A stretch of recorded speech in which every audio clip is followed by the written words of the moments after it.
দিল্লির সাউথ ব্লকে এখন রীতিমতো কাঁপাকাঁপি অবস্থা। ভারতের দাদাগিরি আর অহংকারের কফিনে শেষ পেরেকটি ঠুকে দিল বাংলাদেশ। এতদিন যারা বাংলাদেশকে নিজেদের পেছনের উঠান ভেবে ছড়ি ঘোরানো দুঃস্বপ্ন দেখত, তাদের এখন রাতের ঘুম হারাম হয়ে গেছে। কারণ সেনাপ্রধান জেনারেল ওয়াকারুজ্জামানের একের পর এক মাস্টার স্ট্রোকে রীতিমতো দিশেহারা হয়ে পড়েছে নয়াদিল্লি। বাংলাদেশের এমন অভাবনীয় সামরিক উত্থান দেখে থরথর করে কাঁপছে ভারতের নীতি নির্ধারকরা। চট্টগ্রামের সীতাকুণ্ডে অত্যন্ত গোপনে এবং নিভৃতে গড়ে উঠছে এমন এক বিশাল সমরাস্ত্র কারখানা, যার খবর পেয়ে চোখ ছানাবড়া হয়ে গেছে পুরো বিশ্বের। এই একটি প্রজেক্টই পুরো দক্ষিণ এশিয়ার ভূরাজনীতির হিসাব নিকাশ চিরতরে পাল্টে দিচ্ছে। কি এমন তৈরি হচ্ছে সীতাকুণ্ডের এই গোপন কারখানায়, যা নিয়ে ভারতের এত মাথা ব্যথা? কেনই বা মোদী প্রশাসনের কর্তারা চরম আতঙ্কে ভুগছেন? পর্দার আড়ালের এই অদৃশ্য সত্য এবং রোমাঞ্চকর ভূরাজনৈতিক চালের পুরো গল্পটি জানতে ভিডিওটি না টেনে শেষ পর্যন্ত দেখার অনুরোধ রইল। কারণ আজকের এই বিশ্লেষণে এমন কিছু তথ্য উঠে আসবে যা আপনাকে রীতিমতো শিহরিত করবে। দীর্ঘদিন ধরে ভারত চেয়েছিল বাংলাদেশকে সামরিকভাবে দুর্বল এবং নিজেদের উপর নির্ভরশীল করে রাখতে। তাদের বাতিল হওয়া এবং মান্ধাত্তা আমলের অস্ত্র বাংলাদেশের কাছে গছিয়ে দিয়ে কোটি কোটি ডলার হাতিয়ে নেয়ার এক অলিখিত ব্ল্যাকমেইলিংয়ের পথ তৈরি করেছিল তারা। কিন্তু ক্ষমতার পট পরিবর্তনের পর ঢাকা এখন আর আগের সেই দুর্বল ও নতজানু অবস্থায় নেই। নতুন প্রশাসন দায়িত্ব নেয়ার পর থেকেই আন্তর্জাতিক বলয়ে রীতিমতো একচ্ছত্র আধিপত্য বিস্তার শুরু করেছে বাংলাদেশ। আর তার সবচেয়ে বড় এবং জ্যান্ত প্রমাণ হলো চট্টগ্রামের সীতাকুণ্ডের ভাটিয়ারি এলাকায় 55 একরের এক বিশাল সংরক্ষিত ভূমিতে গড়ে ওঠা এই প্রলয়ঙ্কারী সমরাস্ত্র কারখানা।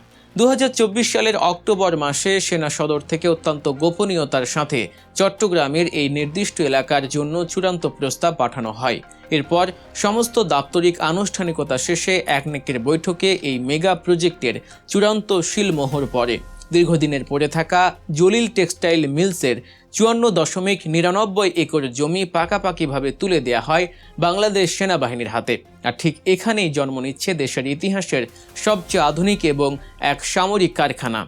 এতদিন গাজীপুরের অর্ডিন্যান্স ফ্যাক্টরি দিয়ে যে চাহিদা মেটানো হতো, আধুনিক যুদ্ধক্ষেত্রে তা একেবারেই নস্যি। যে কোনো আগ্রাসী অপশক্তিকে মুহূর্তের মধ্যে উচিত শিক্ষা দিতে এই নতুন কারখানার কোনো বিকল্প ছিল না। এখন প্রশ্ন হচ্ছে, কি তৈরি হবে এই বিশাল কারখানায়? শুনলে আপনিও অবাক হবেন। এই কারখানার সবচেয়ে বড় চমক হতে যাচ্ছে 105, 115 এবং 155 মিলিমিটারের ভারী আর্টিলারি শেল বা কামানের গোলা উৎপাদন। বর্তমান বিশ্বে, বিশেষ করে রাশিয়া ইউক্রেন যুদ্ধ কিংবা মধ্যপ্রাচ্যের সংঘাতের পর 155 মিলিমিটার গোলার চাহিদা বিশ্বব্যাপী আকাশচুম্বী। এই গোলাগুলোকে আধুনিক স্থলযুদ্ধের মূল শক্তি হিসেবে বিবেচনা করা হয়। এক একটি 155 মিলিমিটার শেলের ওজন 45 থেকে 50 কেজি পর্যন্ত হতে পারে। আর উন্নত সংস্করণের এই গোলাগুলো 30 থেকে 40 কিলোমিটার দূরে থাকা লক্ষ্যবস্তুকে চোখের পলকে মাটির সাথে মিশিয়ে দিতে পারে। শত্রুর সুদৃঢ় বাংকারকে এক আঘাতেই ধুলোয় পরিণতি করার মতো এমন প্রলয়ঙ্কারী ক্ষমতা অর্জন করতে যাচ্ছে বাংলাদেশ। শুধু ভারী আর্টিলারি নয়, এই একই ছাদের নিচেই তৈরি হবে বাংলাদেশ সেনাবাহিনীর নিজস্ব প্রযুক্তির সবচেয়ে নির্ভরযোগ্য হাতিয়ার BD-08 অ্যাসল্ট রাইফেল এবং BD-15 লাইট মেশিন গানের বিপুল পরিমাণ গোলা বারুদ। এখানেই শেষ নয়, আধুনিক সাবমেশিন গান, দূরপাল্লার মর্টার শেল, প্রাণঘাতী হ্যান্ড গ্রেনেড, ডেটোনেটর এবং উচ্চ ক্ষমতা সম্পন্ন বিস্ফোরক সামগ্রীও তৈরি হবে এই কারখানায়। এক কথায়, শত্রুদের নাকানি চুবানি খাওয়ানোর জন্য এই একটি সামরিক কমপ্লেক্সই যথেষ্ট। আর বাংলাদেশের এই মহাযজ্ঞের সবচেয়ে বড় ধাক্কাটা ভারত খেয়েছে অন্য একটি কারণে।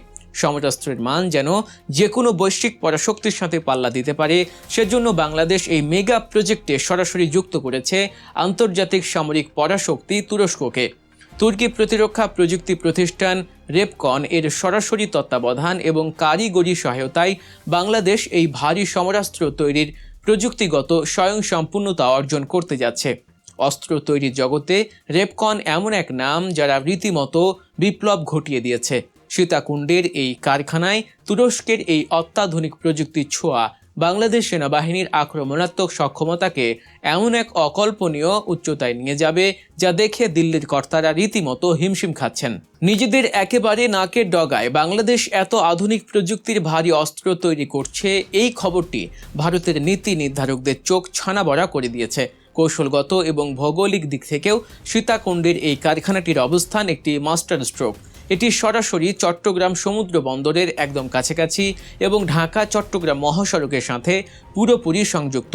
এর ফলে বিদেশ থেকে ভারী যন্ত্রপাতি আনা বা কারখানার কাঁচামাল পরিবহন অত্যন্ত দ্রুত গতিতে সম্পূর্ণ করা সম্ভব হবে। এটি একটি যুগান্তকারী পদক্ষেপ।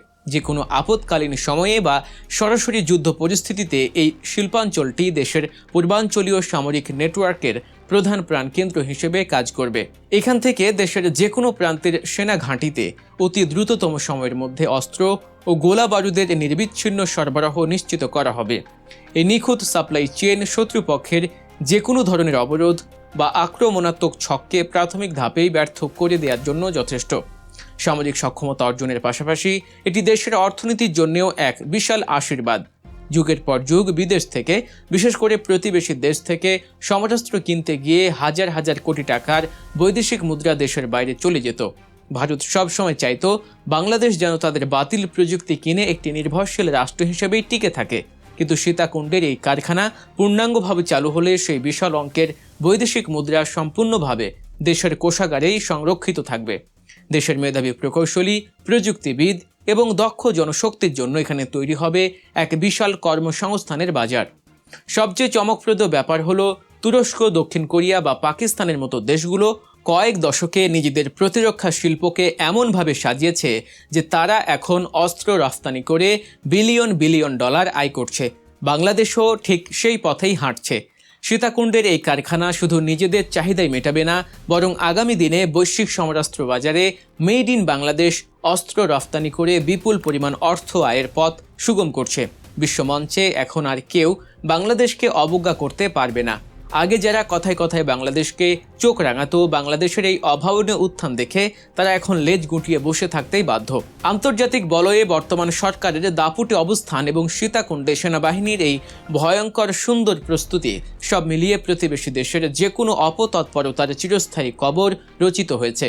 আগামী এক দশকের মধ্যে বাংলাদেশ যে সামরিক খাতে সম্পূর্ণ স্বনির্ভর এক পরাশক্তি হিসেবে আত্মপ্রকাশ করতে যাচ্ছে, সীতাকুণ্ডের এই সমরাস্ত্র কারখানায় তার সবচেয়ে বড় এবং জ্বলন্ত প্রমাণ।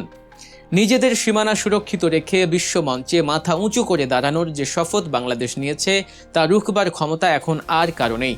দিল্লির দাদাগিরির দিন শেষ, শুরু হয়েছে বাংলাদেশের নিজস্ব শক্তিতে বলীয়ান হওয়ার নতুন এক সোনালী অধ্যায়।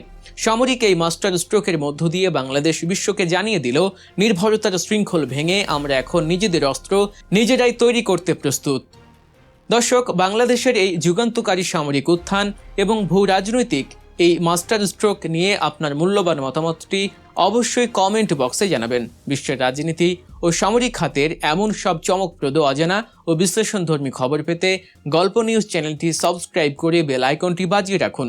দেখা হচ্ছে পরবর্তী ভিডিওতে। সে পর্যন্ত ভালো থাকুন, সুস্থ থাকুন, দেশের পক্ষেই থাকুন। আল্লাহ হাফেজ।